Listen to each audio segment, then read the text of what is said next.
Ok, vamos iniciar então. Bem-vindos, bem-vindas. Nós vamos hoje refletir um pouco sobre a indústria 4.0, exagero ou realidade. Esse é um tema que eu gosto muito de administrar e ministrar para as pessoas. E eu trouxe esse nome do curso exatamente para nós refletirmos sobre o que vem sido falado nos últimos tempos nas mídias sociais, na internet, ou seja, nas palestras que nós temos ouvido por aí, exatamente porque tem alguns elementos que contribuem com as organizações, mas também tem alguns elementos que acabam gerando uma certa ou um certo conflito nas pessoas, uma certa dúvida do que pode acontecer e qual vai ser o nosso futuro em relação a esse mundo, ou eu diria que já não é futuro mais, mas é a realidade de hoje. Eu diria para as pessoas que estão aqui presentes que elas se sintam totalmente à vontade para fazer as perguntas durante o evento, não deixem para o final. O Daniel vai monitorar aqui o evento, e nessa monitoração, então, ele vai percebendo ali, recebendo as perguntas, e ele me interrompe e passa, então, as perguntas para mim. Aqueles que ainda não tiveram a oportunidade de assistir outras aulas comigo, tem aí o meu nome, meu contato, fiquem à vontade para estabelecer contato comigo, enviar perguntas, dúvidas, esclarecimentos, estou à disposição. Eu tenho uma quantidade de livros escritos, mas este daqui é o meu carro-chefe, é o livro Logística e Gerenciamento da Cadeia de Abastecimento, que está na sua 4ª edição, e ele foi lançado no ano passado, em setembro de 2020, em plena pandemia, o que me deixou aí bastante orgulhoso, porque as editoras evitaram lançar livros, mas o meu livro foi lançado e ele já tem 21 anos em sua 4ª edição. Para mim, supply chain é a espinha dorsal de qualquer organização e de qualquer segmento, seja o varejo, a manufatura, o mundo da tecnologia, né, lá na mineração. Então, isso realmente é muito importante. Eu trabalho há muito tempo nesse mundo de supply chain. Eu tenho uma empresa chamada Betas, onde eu faço mentoria, consultoria, dou treinamento para as empresas, e eu trabalhei muito tempo na Unilever, na HP, na Oracle, na IBM, que são empresas que formaram a minha vida e trouxeram essa experiência que eu tenho hoje, e sou muito grato a elas. Eu tenho um site chamado Prosa com Bertaglia, ou Educar para Transformar, onde eu trago pessoas que têm o propósito de compartilhar o conhecimento e as suas experiências, e nós estamos hoje aí próximo dos 150 vídeos ou 150 prosas com diversos temas, inclusive esse tema que nós vamos abordar aqui aparece algumas vezes ali na nossa prosa. Quem estiver no LinkedIn e não estiver ainda conectado a mim, sintam-se à vontade para fazer a conexão. Aí está o meu nome, né? Se comuniquem comigo por ali, é uma importante rede de relacionamentos, e eu, portanto, os convido a fazer essa conexão. O LinkedIn é muito importante para aqueles que sabem utilizá-lo de uma maneira adequada.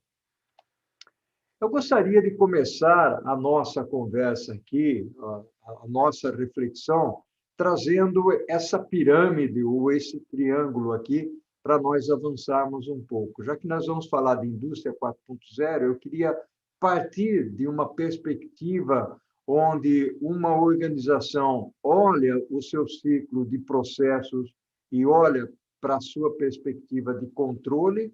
E, por outro lado, já que nós vamos abarcar aqui a indústria 4.0, que está basicamente calcada sobre a tecnologia que é quem proporciona essa oportunidade de nós termos um business, um negócio digitalizado. Então, eu coloco 2 colunas, basicamente, aqui, e dentro dessa minha pirâmide, eu coloco alguns elementos que, para mim, são extremamente importantes. É o mundo dos dados, da informação, do conhecimento e da sabedoria.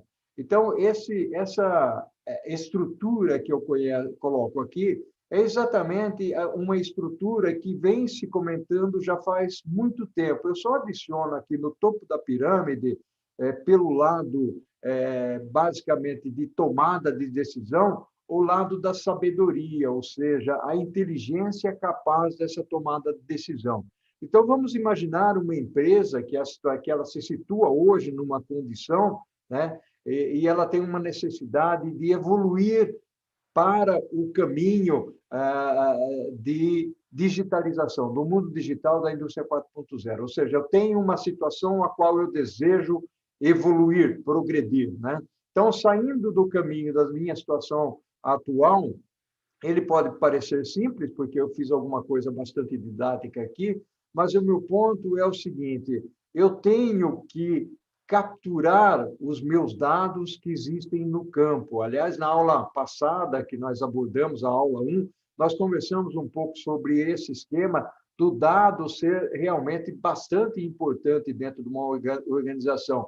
Mas ele não é importante se ele está totalmente fracionado ou se ele não tem a qualidade desejada. As empresas, as organizações, elas precisam trabalhar com uma condição de ter os dados organizados e com uma qualidade fundamental, porque ele é a base da pirâmide, perdão, que vai sustentar as nossas decisões futuras. Então, essa é a primeira perspectiva que eu coloco aqui do lado tecnológico, que é a captura dos dados. Então, o dado que eu coloco ali, a qualidade do dado, ela é fundamental para, olhando para o lado esquerdo aqui, do meu lado esquerdo, fazer todo o controle de processo. O que é processo? Processo são fundamentos organizacionais onde eu tenho ações importantes. Fica mais fácil se eu exemplificar, por exemplo,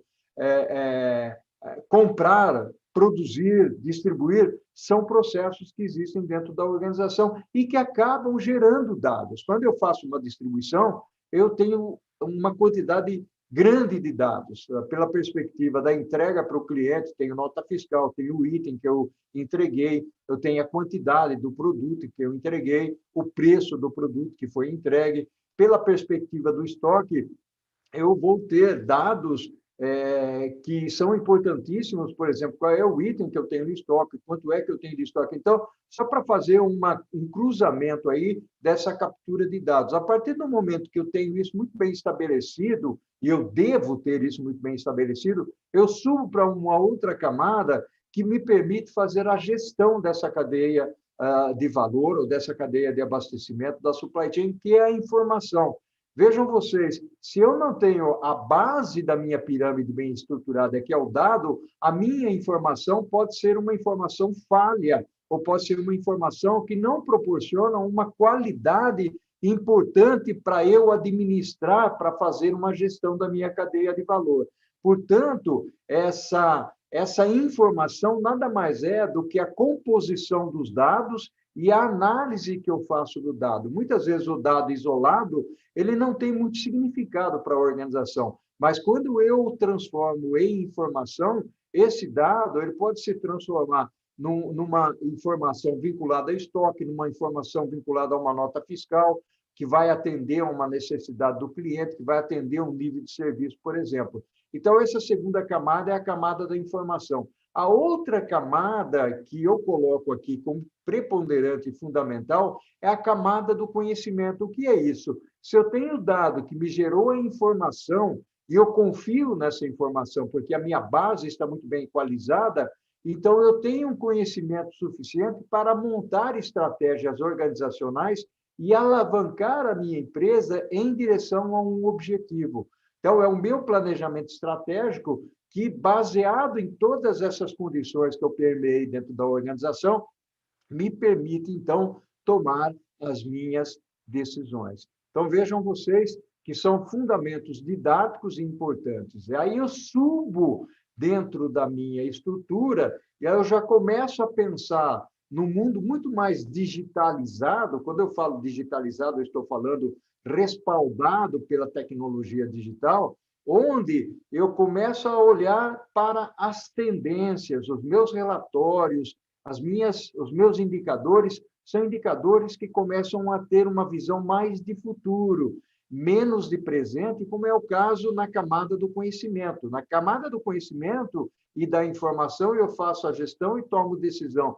Mas lá na camada da sabedoria, eu faço a estratégia e eu tenho previsibilidade do que pode acontecer. Né? Vocês vão me dizer, poxa, mas isso é uma bola de cristal?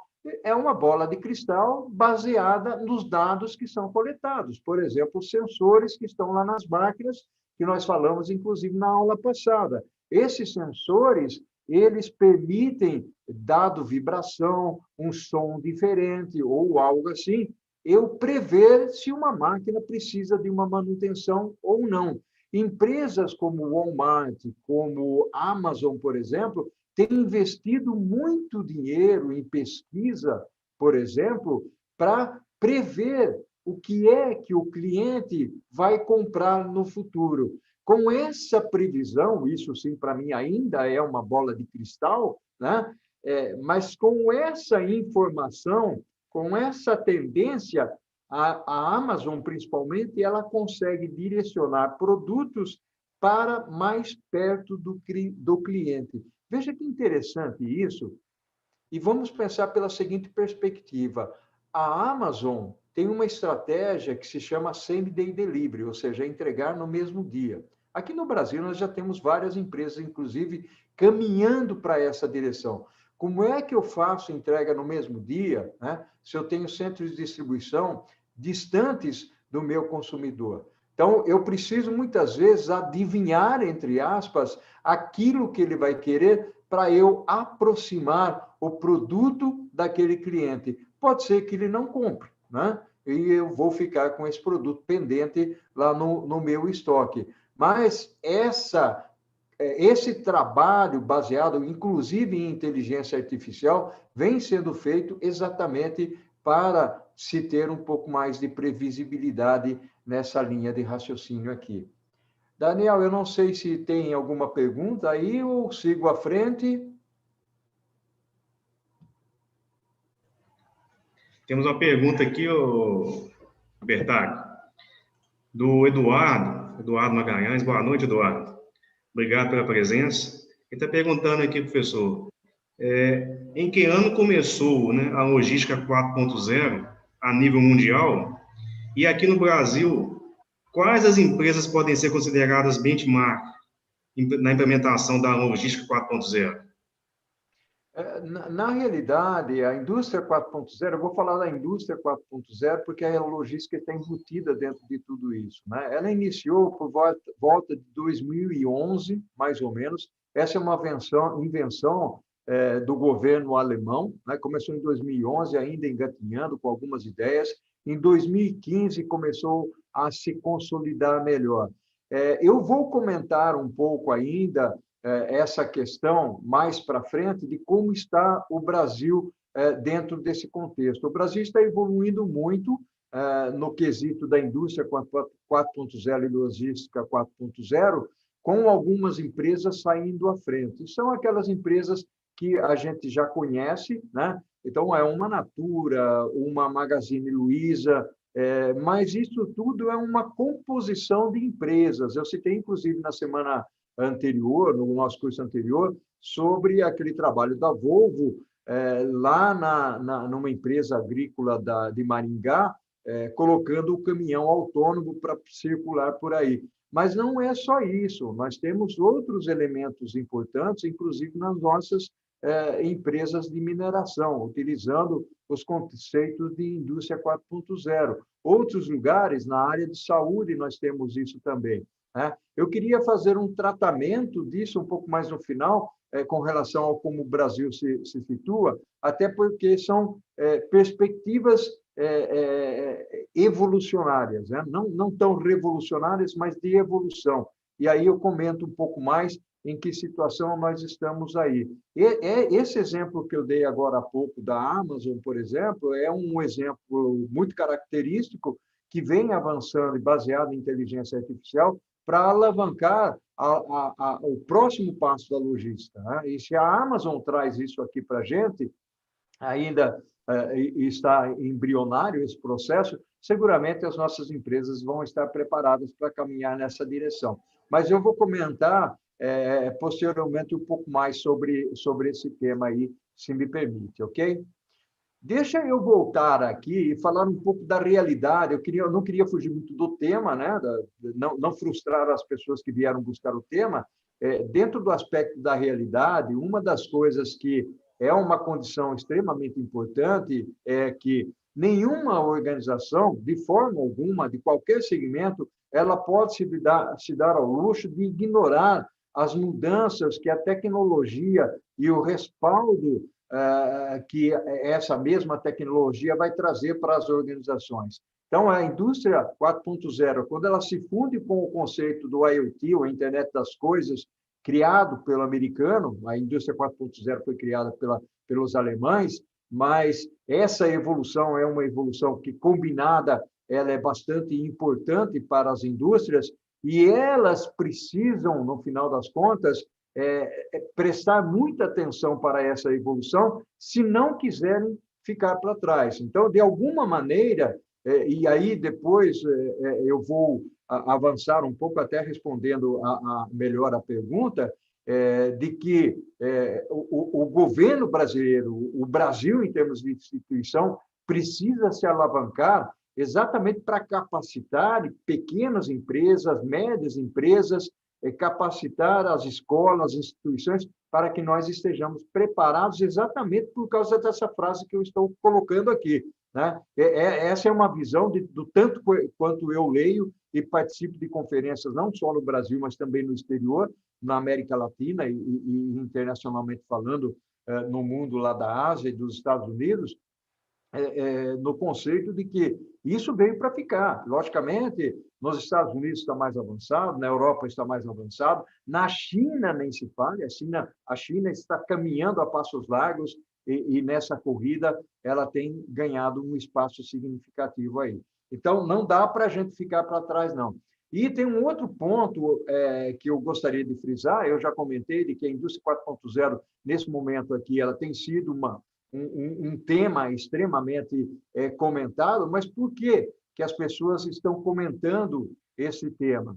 Quando eu digo desse esquema da realidade, porque tanta coisa está sendo falada sobre a indústria 4.0, a indústria 4.0 nada mais é do que a combinação de alguns elementos tecnológicos extremamente importantes, principalmente a manufatura inteligente, ou smart factory, como o pessoal comenta, né, juntando com a internet das coisas voltadas para a indústria, que eu falei anteriormente, né?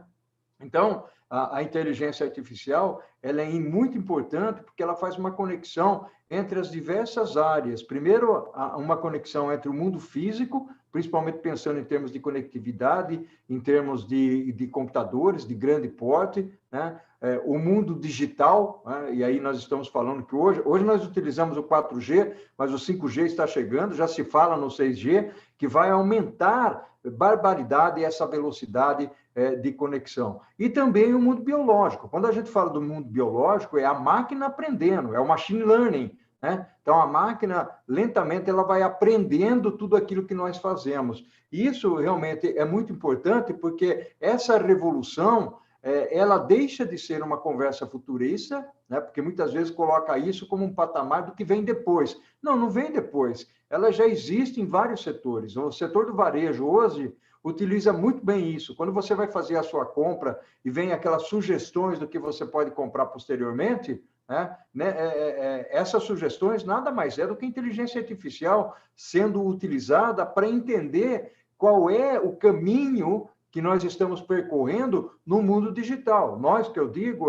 eu acessando a internet, entrando num determinado site e sendo monitorado todo o tempo. Então, a inteligência artificial diz para mim o seguinte: o Paulo Bertaglia comprou o livro tal, né? Então eu vou sugerir para ele que ele compre esses outros livros também. Então, essa segmentação, esse acompanhamento, isso já existe hoje. Imagine isso sendo transposto ou sendo transferido para o mundo do B2B, né? Para o mundo das empresas. O que é que pode ser feito? Se a partir do momento está se entendendo qual é o potencial de consumo lá da outra ponta, né? O B2C, esse potencial de consumo vai fazer com que as empresas entendam exatamente o que é que o camarada está querendo, que é o elemento revolucionário, por assim dizer, que a Amazon está estudando, né, para poder implementar. Então, tem muita coisa que realmente está acontecendo e que muitas vezes a gente imagina que seja o futuro.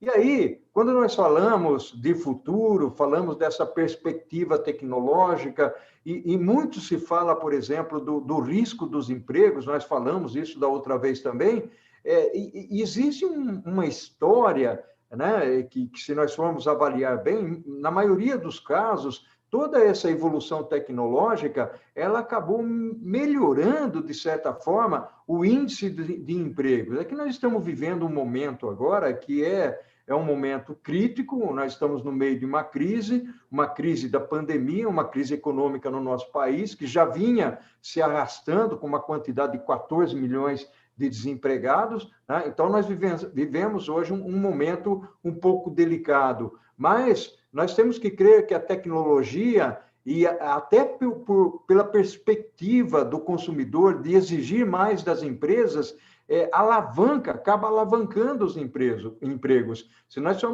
formos olhar na internet, por exemplo, eu conversei na semana passada com algumas pessoas de RH, há uma demanda muito forte na área de logística, calcado no crescimento, por exemplo, do comércio eletrônico. A compra do comércio eletrônico acaba exigindo um compromisso maior na área de empregos logísticos por conta das organizações, que é fantástico. O mesmo se passa na área de tecnologia. Eu conversei com uma pessoa cuja empresa, quando ele assumiu a empresa dele como presidente, em março do ano passado, 2020, ele tinha 2.000 empregados. Hoje ele tem 4.000 empregados. Ou seja, ele dobrou a quantidade de empresas na área de tecnologia. Veja que interessante esse aspecto que nós precisamos pensar. O ponto que eu coloco aqui, isso daí eu coloco em todas as minhas falas, é o seguinte: nós precisamos estar preparados para esse mundo que vem por aí. Porque a tecnologia, de certa forma, ela é extremamente positiva, esse mundo da indústria 4.0 está demonstrando isso, porque ele vai substituir aqueles empregos que, em tese, são empregos que nos cansam, que são empregos mecânicos, repetitivos, empregos perigosos. Imagine mexendo com indústria química, é melhor colocar lá um robô trabalhando nisso, né? E sobra para a gente, então, aqueles empregos que são mais de uso da cabeça e da nossa inteligência. Então, quando nós olhamos a perspectiva de futuro, o que sobra para nós? Sobra uma condição muito alta de qualificação, ou seja, precisamos realmente estar qualificados. Se nós formos olhar um pouco a história, a gente sabe disso. Por que é que as pessoas migraram do campo, né, das fazendas, dos sítios, para a cidade? Porque a cidade apresenta um melhor convite para uma vida de maior qualidade, vamos dizer assim, onde você não faz trabalhos mecânicos, exaustivos, pesados, e você ganha mais, aumenta o salário. Essa é a história, cada um de nós temos a nossa história. Quantos daqui, eventualmente, não moraram no sítio, ou os pais moraram em fazendas, né? E depois os filhos foram para a cidade para tentar a vida. No Brasil, 80% da população vive na cidade, né? 20% vive na zona rural, exatamente para tentar a vida. O que sobra para a vida rural? A mecanização, o uso da tecnologia, são os tratores, são a forma de fazer irrigação, a forma de se pulverizar, né? Mas ninguém mais quer pegar na enxada e ficar no sol ali, chapéu, né? Queimando naquele calor, né? Então, ainda existe isso? Lógico que existe isso, assim como existem outras condições, mas se nós formos olhar friamente para o que está acontecendo, o que se busca realmente é uma mão de obra muito mais especializada, né? Com um conhecimento muito mais avançado, utilizando a capacidade de inovar e a criatividade, né? Então, eu não estou aqui criando esses elementos. Esses elementos, eles estão sendo ditos já faz pelo menos 10, 15 anos. Né? Então, não é uma invenção do Paulo Bertaglia aqui. Então, essa categorização e essa busca por mais conhecimento, ele é extremamente importante. Quando eu falo de inteligência artificial, eu já falei um pouco disso, nós não podemos ignorar o fato de que as empresas produtoras, os fabricantes, elas baseadas na inteligência artificial, com robótica, que não se parecem com humanos. A gente, às vezes, imagina que o robô é um ser humano por conta de alguns filmes que nós vimos por aí, Guerra nas Estrelas, por exemplo. Eles ganham em produtividade e ganham em eficiência. E tem um outro detalhe, ganham na assertividade, na menor quantidade de erros, porque o ser humano comete erro, o ser humano vai sofrer acidente, o ser humano vai faltar ao trabalho, né? Ele tem que ter aquele minuto de folga, ele precisa almoçar. Quando você coloca um robô lá, você vai realmente trabalhar 24 horas, né? Então, essa busca, muitas empresas, principalmente do segmento automotivo, estão buscando, né? E esse equilíbrio é que precisa ser encontrado, porque essa realmente é uma tendência, as empresas precisam se adaptar para ficarem competitivas e nós, como pessoas, também precisamos nos adaptarmos para também buscarmos o nosso espaço, buscarmos um lugarzinho ao sol. Tem alguma pergunta, Daniel? Ô, Bertag, tem umas perguntas aqui, estava esperando você dar uma pausa aí. Tem a pergunta da Júlia aqui, ela quer saber, ela gostaria de saber a sua opinião, quando a empresa tem uma área de tecnologia, ela colocou aqui duvidosa, né? Ou seja, ela vive dando problema, né? Então, o que eu entendi da pergunta dela é se a tecnologia está dando muito problema e se ela quer implantar, né, vamos falar assim, o 4.0, né? Qual que seria, né, a sua opinião sobre isso, né? Oi, Júlia, boa pergunta, boa colocação. Eu tenho um slide mais para frente, onde eu vou mostrar o grau de maturidade das empresas, porque isso é muito importante. A sua colocação ela é extremamente importante. E por quê? Porque as empresas, nem todas vão estar no grau de maturidade extremamente baixo ou vão estar num grau de maturidade extremamente alto. Então, é um processo, é uma jornada, né? Vamos chamar de jornada essa caminhada. Então, vão existir empresas que estão muito bem qualificadas e outras empresas que vão caminhando.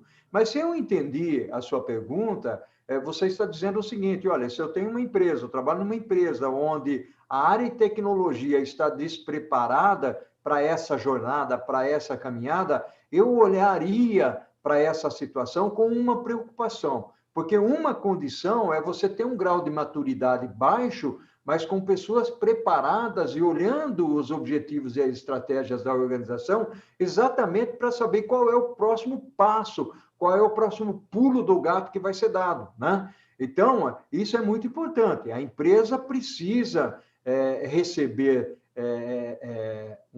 informações, receber conhecimento que lhe coloque numa situação de competitividade. Por outro lado, ela tem que olhar o mercado, como é que o segmento dela está, né?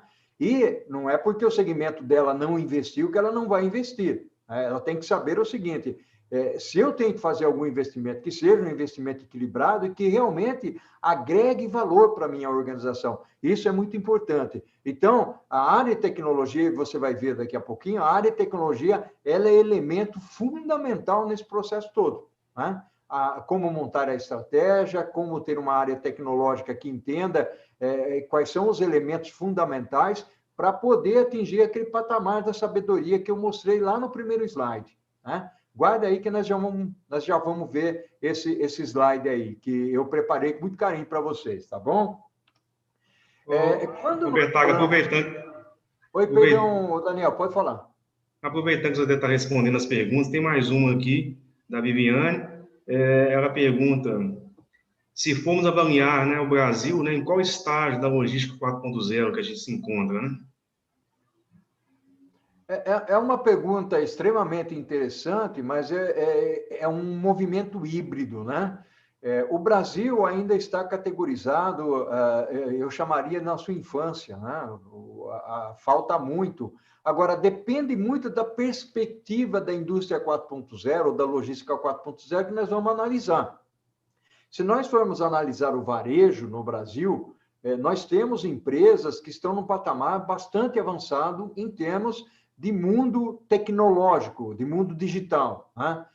Por outro lado, nós vamos encontrar algumas empresas em alguns setores que estão muito aquém dessa caminhada para poder trilhar. Quando eu digo que há uma caminhada, uma jornada para poder trilhar, é que tem países que juntam as organizações, as instituições, o mundo privado, o mundo público, as instituições educacionais, junta todo esse pessoal, aqueles que estão interessados, pessoal de pesquisa, investidores, né, e começam a discutir esse assunto. O Brasil, nesse aspecto, ainda está embrionário. Então, as ações que estão sendo feitas são ações pontuais por empresas que buscam se diferenciar e buscam uma vantagem competitiva no mercado. O Brasil ainda está muito aquém da posição que ele deveria estar. O Brasil hoje ele tem um PIB que está no 12ª posição do mundo, agora em 2021 saiu esse resultado,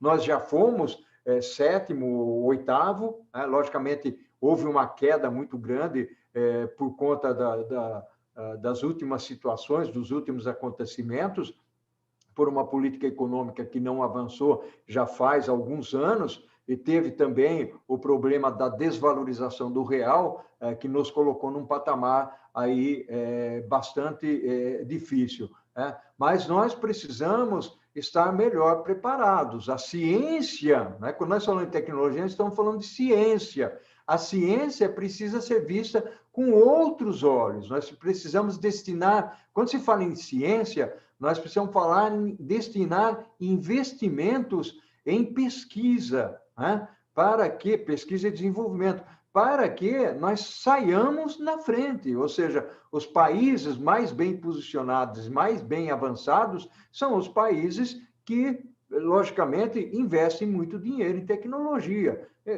Basta mencionar Estados Unidos, Alemanha, França, Inglaterra, China, né? Então, são países que realmente estão depositando uma confiança muito grande no mundo da tecnologia e nessa condição de avanço que nós precisamos ter como país, de novo, do futuro. Tem mais alguma, Daniel? Tem mais uma pergunta aqui, se você quiser responder já, ou então a gente deixa mais para frente. Não, joga a pergunta para nós, vamos lá. Bom, o Marcílio aqui, né, pergunta, né, no Brasil existe a possibilidade da indústria 4.0 produzir produto de forma customizada para o cliente? Ok. Não, sim, o Brasil ele tem essa perspectiva da personalização. Aliás, a personalização é uma tendência muito forte no mundo dos negócios, né? Aquele esquema de massificação, de produção em massa que nós vimos no passado, né? De você não ter opções, hoje mudou muito. Nós sabemos que a perspectiva da indústria ela se alterou bastante. Nós temos hoje várias possibilidades em vários segmentos, principalmente quando nós falamos do segmento de alimentos, do segmento de fashion, né, de roupa, isso é personalizado. Nós comentamos um pouco na aula anterior sobre essa perspectiva, né? Então, tem uma variante muito grande, até as empresas precisam se preparar exatamente porque na ponta tem o consumidor, e o consumidor tem exigências hoje, né? Eu costumo dizer o seguinte, foi o tempo em que as pessoas comiam o que empurravam para eles. Hoje não, hoje as pessoas dizem o seguinte, eu sou vegano, eu sou vegetariano, ou sou carnívoro, vai depender da situação, sou carnívoro e eu quero comer uma comida extremamente boa, eu sou vegano e eu quero comida de qualidade, não me empurre comida sem qualidade, né? Então, esse tipo de coisa já está existindo. Então, a partir do momento em que eu parto para essa personalização, isso é um desafio, logicamente, a tecnologia ela vai ajudar a respaldar isso. E como ela vai ajudar a respaldar? Não vamos pensar só na manufatura, não vamos pensar só que nós vamos botar o robozinho lá para produzir produtos personalizados. Ok, eles também podem fazer isso, mas não é só isso. Vamos olhar pela digitalização da organização, qual é a captura do dado? Quem é o camarada que vai comprar de mim amanhã? Eu sei, né? Eu sei quem é que vai ser, ou seja, qual é o nicho de mercado, qual é a persona, né? A persona, uma palavra que eu aprendi recentemente, mas bem utilizada, ela é melhor, é mais apropriada que o nicho, né? Porque o nicho ele pega um grupo de pessoas. Agora, dentro desse grupo de pessoas, você pode ter a persona. Como é que eu chego naquela persona? Como é que eu sei que ele gosta de comer comida vegana ou vegetariana, né? Que eu sei que ele gosta do filme da Netflix, da Amazon, ou ele assiste os jornais da TV aberta, ou coisa desse tipo. Como é que eu chego nessa persona? Então, a tecnologia ajuda a capturar isso. Né? Já existe, de certa forma, essa solução, né? Agora falta a gente ir colocando essa solução dentro, ir acoplando nas nossas empresas. Eu já falei na última aula nossa, nós temos mais de 300 startups de logística no Brasil. Então, essas startups estão fazendo exatamente esse papel, né, que as empresas vão querer buscar, ou seja, qual é a solução que eu preciso ter para trazer o consumidor e o cliente aqui para o meu lado, ok? Então, eu vou agora Excelente. continuar aqui pela perspectiva da automação ainda, olhando até esse desenho aqui, reflete bem a característica de que existem muitas tarefas que podem ser realizadas pelo robô, né? E não é só pelo fato de ser eficiente e produtivo, é pelo fato de que existem algumas atividades mais mecanizadas, carregar peso, né? E as pessoas se colocarem, mesmo no chão de fábrica ou no chão de depósito, para fazer aquelas atividades que são mais difíceis, mais complexas, que exigem a inteligência. Então, o ser humano ele vai partir para isso, já está partindo para isso, né? Ou seja, você programa o robô, você programa o computador. Muitas pessoas que trabalham dentro de indústria de cosmético hoje, dentro de indústria de processo, né?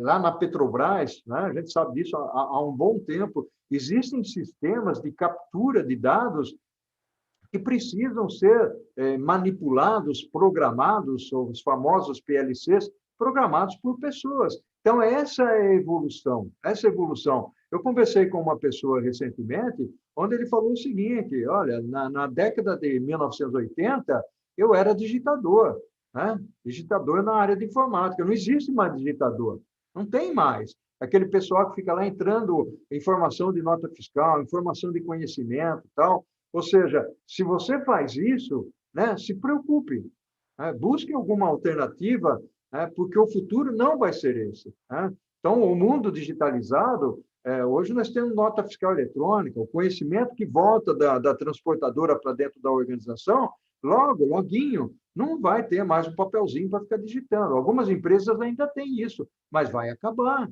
Isso tudo vai ser digital e vai ser em tempo real. Essa é a caminhada. Esse é o cuidado que nós precisamos ter. E é isso que líderes de organizações, posições de gerentes, coordenadores, diretores, presidentes, precisam passar para a organização. Eles precisam permear e muito bem a organização. Porque nós sabemos, a gente já conhece há muito tempo, que a automação ela traz redução de custos, traz eficiência, traz uma melhor segurança. A gente já falou, né, alguns slides atrás,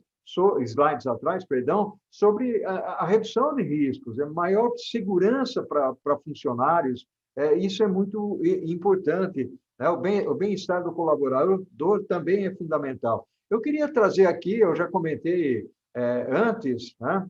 Estou sendo aqui bastante breve nessa nossa conversa, nesse nosso bate-papo ou reflexão, o fenômeno China. Né? A China, se nós formos olhar pela perspectiva de alguns anos atrás, tudo que vinha da China era produto ruim. Tenho certeza que vocês se lembram disso, né? É Xing Ling, computador Xing Ling, impressora Xing Ling, porque vinha da China, era ruim, né? Hoje não. Hoje você pode comprar produtos muito bons, excelentes da China, tem os produtos ruins também, que você pode optar, são os mais baratos.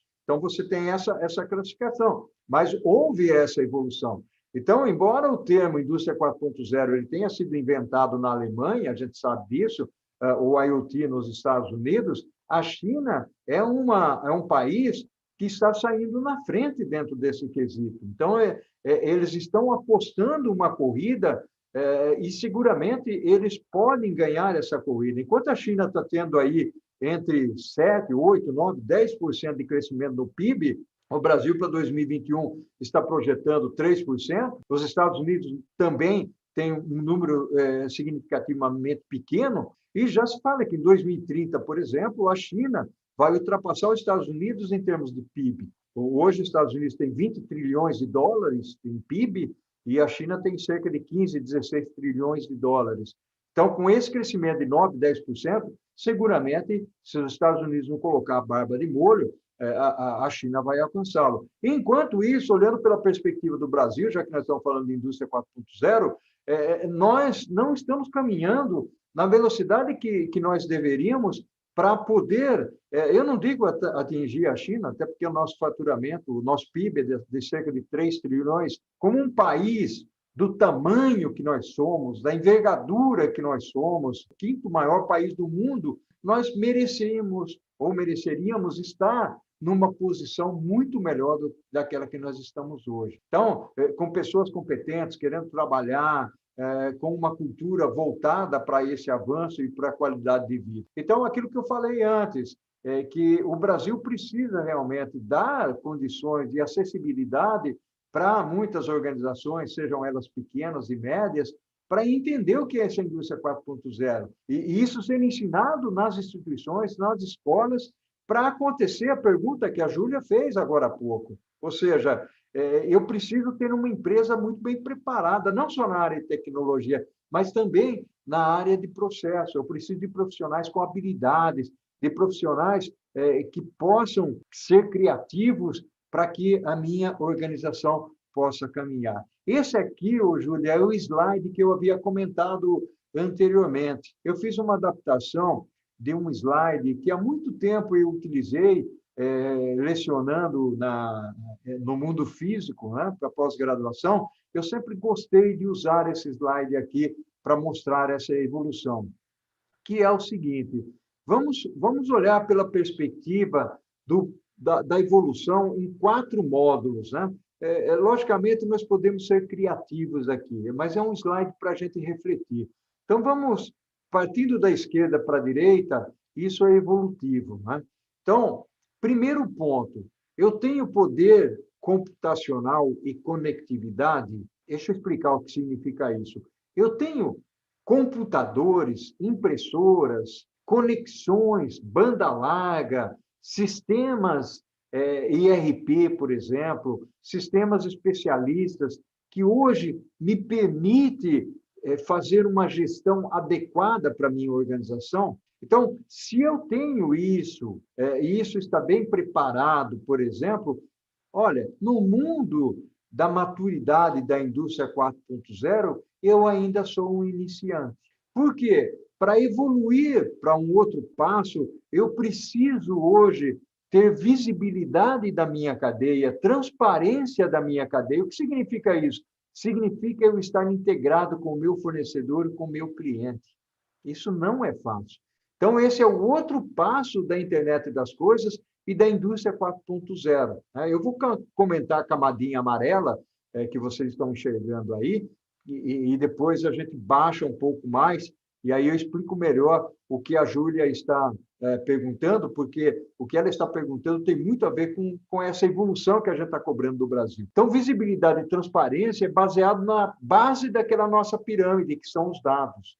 A partir do momento em que eu me preparo muito mais digitalmente, eu posso crescer para previsibilidade, para antecipar o futuro, para a sabedoria que aparece lá na pirâmide. E, a partir daí, eu posso ter autoaprendizagem, né, e adaptabilidade, ou seja, é a máquina me ajudando a tomar decisão. Ou seja, eu preciso de coisas lá no meu chão de fábrica e a máquina está me dando os dados necessários inclusive sugerindo para mim o que eu devo fazer. A decisão final é sempre minha, mas a máquina vai estar sugerindo. Então, essa é a caminhada da indústria 4.0.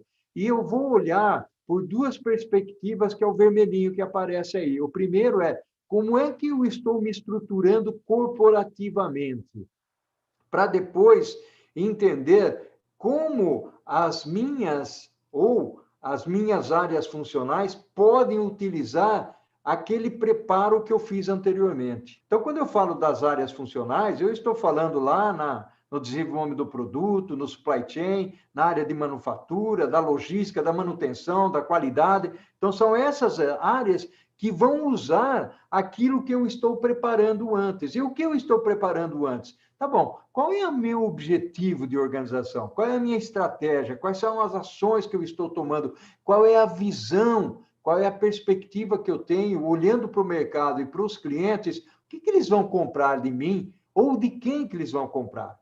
Essa visão é muito importante. E aí eu começo a pensar na minha estratégia digital. E aí eu preciso olhar para dentro da minha estrutura e entender, trazer alguém que fale dessa estratégia conectada ao negócio e como é que eu tenho que me preparar. Quando eu tenho que me preparar e ter essa visão, eu preciso olhar para as pessoas. As pessoas estão preparadas, elas estão criando, elas têm as habilidades, as competências necessárias. Qual é a minha cultura? A minha cultura é uma cultura digital ou é uma cultura dinossauro, totalmente engessada? O ERP que eu uso, que é lá de 1900 e bolinha, para mim está muito bom, não preciso de mais nada.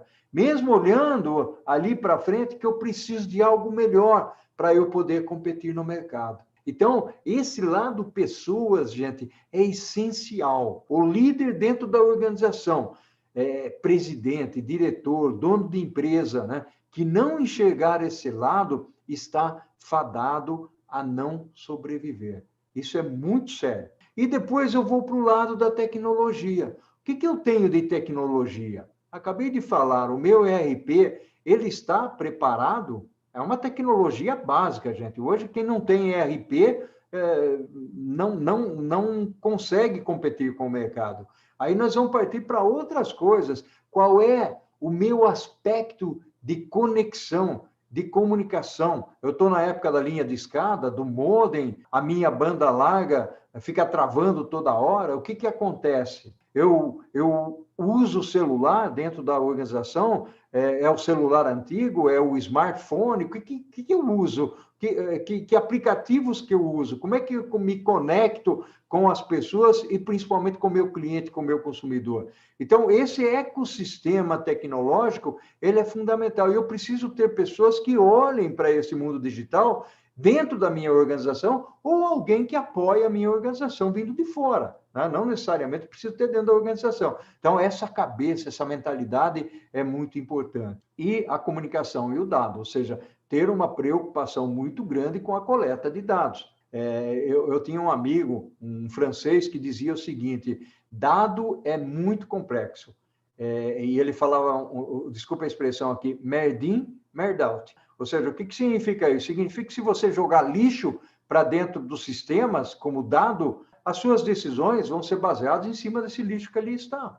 Então, essa é uma condição importante, né? Logicamente que esse slide aqui vai num nível de detalhe muito grande, eu posso ir num nível de detalhe muito grande, mas não é o caso aqui. Então, de iniciante, eu passo a ser conservador. Depois que eu começo a utilizar toda aquela infraestrutura, incluindo pessoas e a visão que eu tive, né, desse processo da esquerda para a direita, aí sim eu vou pegar a minha operação e vou começar a construir a minha operação baseado em tudo aquilo que eu plantei lá atrás. É fácil? Não, não é fácil. Mas se eu não plantar também, eu vou correr um risco muito grande. Imagine vocês uma empresa hoje que queira entrar no mercado e não tenha essa digitalização necessária para concorrer com Boticário, com Natura, com Nivea. né, com Unilever, ou seja, essas empresas, se elas não estiverem preparadas, elas não vão conseguir competir, porque essas empresas que eu acabei de citar, tudo bem, são empresas grandes, ok, mas eu preciso me espelhar naqueles que são melhores, mesmo que eu seja pequeno, né? Eu tenho que saber o que ele está fazendo, mesmo que eu não tenha dinheiro para investir na minha operação da mesma forma como eles investem e que eles têm. Mas se eu quero chegar, eu quero crescer, eu tenho que ter essa visão. É aquela velha história. Pense grande, né? Mesmo que seja para começar pequeno. Isso é muito importante. Então, para mim, quando a gente pensa em masterização, você vai perguntar para mim, a Natura é um master? A Amazon é um master? A Unilever é um master? Não, eu não acredito que seja um master, mas eles estão caminhando para essa direção. A palavra aspirante aqui não é aspirante a master, ou seja, eles já estão fazendo previsibilidade de alguma maneira, eles estão buscando um equilíbrio, estão antecipando o futuro para poder chegar mais para frente. Então, esse é o estágio da maturidade que eu enxergo. Então, se vocês perguntarem para mim, Paulo, o Brasil onde está dentro desse mapa aqui? O Brasil está no iniciante, eu não tenho dúvida nenhuma, dentro do contexto da indústria 4.0. Nós precisamos dar passos mais largos nesse nosso mundo, ok? Então, tem mais pergunta aí, Daniel? Temos. Tem até uma pergunta até minha aqui, né? Vou fazer a minha primeiro. Baseado até nesse slide que você acabou de explicar, né? Obrigado por ter voltado. E a questão as empresas, né? Eu acredito que as empresas confundam muito a questão da automação, né? Então, a empresa ela automatiza lá um determinado, ou parte do processo, ou parte de uma linha, ou a linha inteira, e acha que aquilo ali já é o 4.0, né? Mas não tem nenhuma tomada de decisão de maneira automática, né? Eles continuam fazendo sua reunião lá de produção para ver se está atingindo as metas, quais problemas que aconteceram, qual que é a demanda que o cliente está querendo, o que eu tenho no meu estoque, né? Então, ainda continua tudo isso sendo feito de maneira manual, né? O setup da linha é feito de maneira manual. Então, a maioria das empresas, eu acredito que acha que o 4.0 é automatizar somente, né? Colocar, igual você falou, né? Você colocar o PLC lá, automatizando alguma parte do processo. E, na verdade, é muito mais que isso, né, professor? Na realidade, existe uma evolução, né, Daniel? Ou seja, vamos supor, as empresas elas podem estar na estaca zero e a partir do momento em que ela começa a entender que existe uma perspectiva de evolução, em colocar ou automatizar uma linha de produção, automatizar um chão de depósito, por exemplo, colocar um coletor, um RFID, fazer inventário com drone, ou seja, pode ser um bom começo. Agora, não dá para dizer, minha empresa está totalmente na indústria 4.0 quando você automatizou uma linha de produção. É uma caminhada, é uma jornada que eu estava dizendo. Ou seja, é melhor ter alguma coisa iniciando dessa forma e de uma maneira bem planejada do que não ter nada. Agora, não é porque você fez isso que você entrou no rol das empresas da indústria 4.0. Ou seja, tem sempre que olhar para o mercado, é que o nome indústria 4.0, ele está tão batido que muitas empresas, muitos donos de empresa, muitos presidentes de empresa têm um receio muito grande. Mas não é para ter receio, né? Tem empresas que estão sendo construídas, mesmo no Brasil, onde a perspectiva dessa construção ela está orientada totalmente ao mundo digital, né? O que é isso? Tá bom, eu vou construir uma fábrica, eu quero que seja uma fábrica moderna. O que existe de mais moderno?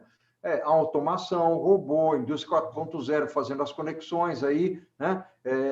Então, isso é muito importante, pensar nessa característica. Mas a empresa que pensa dessa forma é a empresa, voltando para a questão da Júlia, é a empresa que tem pessoas que têm a visão mais ampla, que quer sair da condição de apenas ter o poder computacional, né? E chegar para uma condição de previsibilidade, uma condição de adaptabilidade. Agora, é um ponto, tem muita empresa que sai do poder computacional e com ele já está conseguindo ter visibilidade, transparência e estabelecer conexões com fornecedores ou com clientes. Então, nós vamos ter movimentos híbridos nesse processo todo. Eu tenho feito algumas consultorias, eu diria mais mentoria do que consultoria eu tomo ultimamente, é porque eu tenho preferido não sair de casa, e eu coloco claramente isso, porque alguns executivos perguntam para mim, mas Paulo, qual é o passo que eu tenho que dar? O que eu digo para ele é, você tem que dar o passo do tamanho da sua perna e o passo tem que ser do tamanho necessário, não mais que isso. O que é necessário para você hoje? O que você enxerga hoje? Você tem dinheiro para fazer isso, para investir nisso? Precisa buscar investimento? O que você tem que fazer? Qual é a vantagem competitiva que você vai ter se você implementar isso agora? Mas analise de vários ângulos. Analise do ponto de vista de retenção de cliente, de obtenção de novos clientes, de velocidade para chegar ao mercado, velocidade para desenvolver um produto, agilidade, produtividade na fábrica, não apenas pelo ponto de vista de custo e de investimento. Analise toda essa perspectiva que pode aparecer. Esse é um raciocínio importante, tá, Daniel? Bacana. Tem uma pergunta aqui do Renato. Como fica a segurança, né? Já que a gente está falando dessa questão dos dados, dessa transmissão dos dados, né? Como é que fica a segurança desses dados, né? Como é que é a tratativa em relação a essa segurança, né? Dessa transmissão de dados? Não, é importante a pergunta, ela é fundamental, ela está dentro de tecnologia. Hoje, não só dentro de tecnologia, porque ela permeia a organização, mas a segurança, o cybersecurity, ele é fundamental nos dias de hoje, até porque a gente tem visto muitos vazamentos importantes de dados em grandes empresas que já investem em tecnologia e, portanto, investem em segurança. Os hackers estão aí, né, de moita, escondidos atrás do muro, na escuridão, para ver onde é que eles podem entrar e roubar essas informações e esses dados vazarem. Nós temos perspectivas interessantes, até grandes instituições públicas estão deixando vazar informações, e isso é muito ruim. Então, tem que, sim, haver uma preocupação muito grande com a parte de segurança, com cybersecurity, né? Ter organizações que são organizações que sejam isentas, olhando para a perspectiva da segurança dentro da organização, exatamente para não correr risco. É porque isso é fundamental. A segurança é um elemento onde alguém, né, pode ter uma espionagem, uma sabotagem, alguém olhando, inclusive, qual é a fórmula do seu produto, né, qual é a estrutura do seu produto, quais são os melhores funcionários que você tem, né, sem pensar em outras, e elas podem roubar dados e cobrar de você altas cifras financeiras. Ou ela pode simplesmente fazer uma brincadeira, bloquear o seu sistema de tal maneira que você não entre com nenhuma informação ali. Então, a pergunta é muito boa, do Renato. Segurança é fundamental nesse processo todo, e a segurança está na base, né, da pirâmide, exatamente porque ela tem que assegurar que os dados sejam dados confiáveis. Bacana. Mais uma pergunta aqui do Marcílio. Se pensando na questão da logística, né, 4.0, para atendimento, vamos falar assim, na última milha, né, para a pessoa mesmo, né, as embalagens não ficarão cada vez menores, né, contendo pouca. Você pensando na questão do fracionamento, né, do produto para chegar na última milha, né, como é que a logística 4.0 está tratando isso aí, né? Isso entra em dois contextos, basicamente. O primeiro contexto é o contexto da personalização e o contexto da sustentabilidade. A personalização na realidade, quando nós falamos de última milha, é você entregar para uma pessoa, para uma família. É o persona, né? Ou seja, nós estamos fracionando para poder chegar aí. Esse fracionamento, realmente, ele exige um trabalho e é um desafio das organizações, e até em termos de custo e de velocidade, ou seja, precisa ter agilidade para poder chegar nessa persona, vamos chamar de persona, que é uma palavra que eu tenho gostado de usar ultimamente. Então, é desafiante, ou seja, se você diz lá no seu site que você vai entregar em 7 dias e chega uma outra empresa que diz que vai entregar em 2 dias pelo mesmo preço, não cobrando frete, aliás, esse não cobrar frete é muito relativo, porque, logicamente, o custo está embutido de alguma maneira ali, logicamente que ele vai comprar daquele que oferta com 2 dias. E, às vezes, ele prefere até pagar algo a mais, como diz um amigo meu, um plus a mais redundante, ele prefere pagar um pouquinho a mais para colocar, para receber o produto. Essa é uma perspectiva. A outra perspectiva é a perspectiva da sustentabilidade, que inclusive me preocupa muito. O volume de embalagem que nós geramos hoje, quando nós falamos do aspecto persona, é muito grande. Então, nós estamos gerando, não vamos chamar de lixo, né, mas um retrabalho em toda a cadeia de valor, ou principalmente afetando a supply chain aí, que é a reciclagem. Né? E não só a reciclagem, mas também a coleta desses itens se transformando aí na logística reversa. Então, tem desafios, Marcílio, desafios muito grandes aí para as organizações. Felizmente, nós temos no Brasil pessoas que estão preocupadas com isso e pessoas que trabalham, ainda que são algumas iniciativas bastante pontuais, mas eu acredito que é um processo evolutivo, né? Ainda que desafiador, mas é um processo evolutivo onde nós vamos trabalhar combinando esses dois conceitos da sustentabilidade com a última milha. Né? A última milha realmente é um desafio grande e eu quero ver a combinação. Aliás, eu estou sugerindo para uma organização aí, estudantil, que a minha próxima palestra seja exatamente última milha versus sustentabilidade. Vamos ver se eles vão aceitar, exatamente para falar desse assunto. Bacana. Tem mais uma última pergunta aqui. Você quer dar continuidade e responder depois ou já responde agora? Não, na realidade a apresentação acabou. Eu agora estou respondendo as perguntas. Ah, beleza. Então,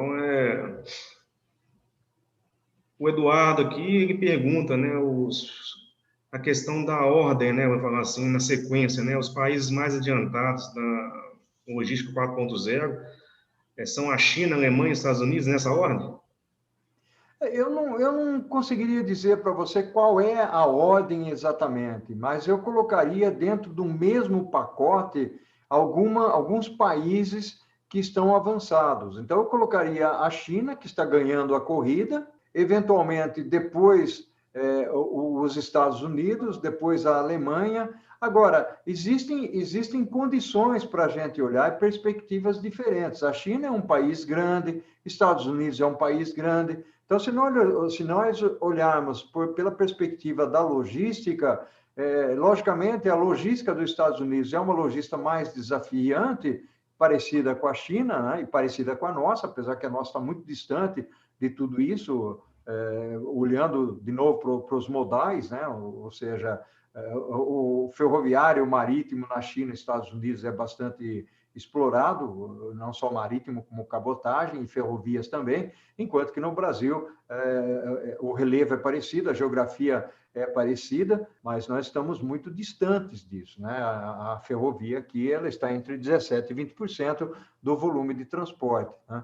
Então, eu colocaria dentro disso a Alemanha. Né? A Alemanha é um país menor do que esses outros países, realmente está bastante avançado em termos de rodovias, de ferrovias e a tecnologia também. É um país que abraçou o conceito da indústria 4.0, assim como a China abraçou o conceito também, e a China está avançando bastante, logicamente que os Estados Unidos também. Não podemos perder a perspectiva de alguns outros países que têm caminhado nessa direção, que é a Itália, a Inglaterra, a França. Então, são países que, Israel, são países que estão caminhando com esse rumo. E olhando ainda pela perspectiva de alguns outros países que têm colocado como meta a indústria 4.0 dentro de alguns anos, colocou o plano, né? O setor público construiu planos, o México, por incrível que pareça, é um deles. Né? Nós deveríamos seguir o exemplo do México. Isso não significa que nós estejamos zerados aqui, não é isso, pessoal. Nós estamos caminhando, tem instituições que estão trabalhando junto ao governo nesse sentido, mas não na velocidade com que esses outros países caminham. Então, realmente precisamos levar mais a sério. Pessoas inteligentes aqui nós temos. É uma questão de colocar pessoas certas no local certo e, logicamente, tudo isso exige investimento. Alguém tem que investir, tem que ter dinheiro para colocar aí. Nós não podemos viver só de startups, né? Startup é muito bom, muito legal, tem muito dinheiro vindo para as startups, mas tem que ter uma contrapartida pelo lado do setor público, pelo lado das instituições educacionais, pelo lado do setor privado. Então, nós precisamos ter todo esse pessoal junto, olhando para uma direção. É fácil? Não. Talvez aqui eu precise acordar um pouco, né, desse sonho, mas não vamos deixar de brigar, ou seja, vamos lutar para que essa situação realmente aconteça. Excelente. Tem a última pergunta aqui do Kleber.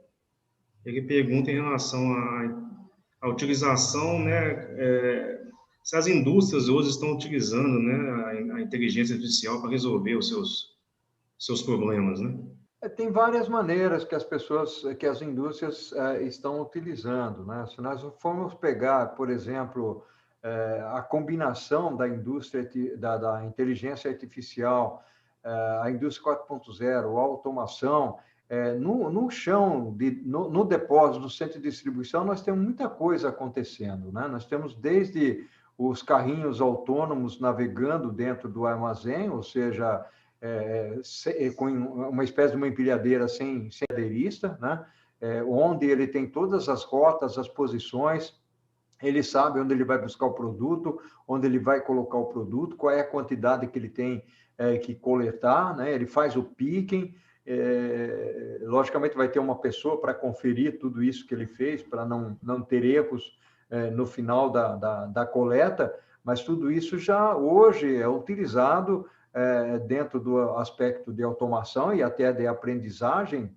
Eu falei na aula anterior da Natura, da Avon, a própria Amazon, né, fazendo essas coisas, a Walmart, alguns supermercados utilizando modelos fantásticos, até supermercados com modelos digitais futuristas, principalmente com RFID, carrinhos que passam por um dispositivo e tudo que ali está dentro é lido, né, e não tem uma pessoa para poder receber, você é que faz o pagamento. Isso já existe, inclusive, no Brasil, lá no exterior, logicamente, já há mais tempo.